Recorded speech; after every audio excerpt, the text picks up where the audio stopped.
Les arbres sont des êtres sociaux. Les arbres mères veillent sur leur progéniture. Vous vous trouvez dans une nurserie de hêtres. En orientant mes recherches vers l'observation de la partie souterraine des arbres, je me suis aperçue que leurs racines s'entremêlent et se connectent entre elles. Les peuples aborigènes de l'île de Vancouver disent « tout n'est qu'un ». Ce que nous appelons arbre n'est que la partie visible au-dessus du sol. Mais la plupart de sa vie se passe au sous-sol. Une cuillerée de terre peut contenir plusieurs kilomètres de mycorhizes qui forment l'Internet de la forêt.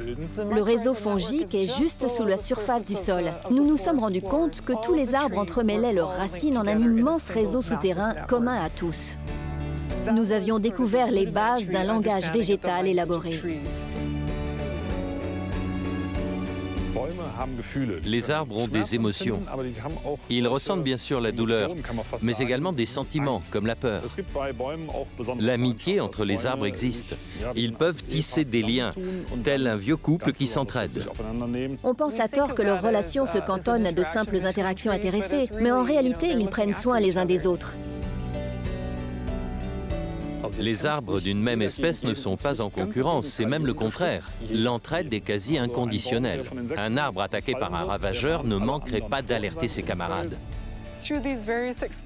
Toutes ces expériences m'amènent à penser que le système racinaire des arbres constitue le cerveau de la forêt.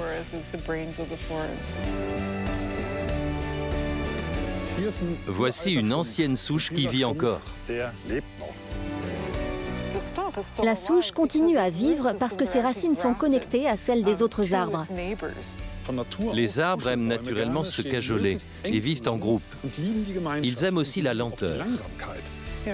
Les arbres ne supportent pas cette solitude. Il faut prendre la peine d'écouter les sensations que la nature nous procure, parce qu'elles sont fiables et authentiques. Nous avons compris depuis bien longtemps comment fonctionne la nature. Ils œuvrent tous ensemble à constituer une famille vivante, vibrante, diverse et en bonne santé.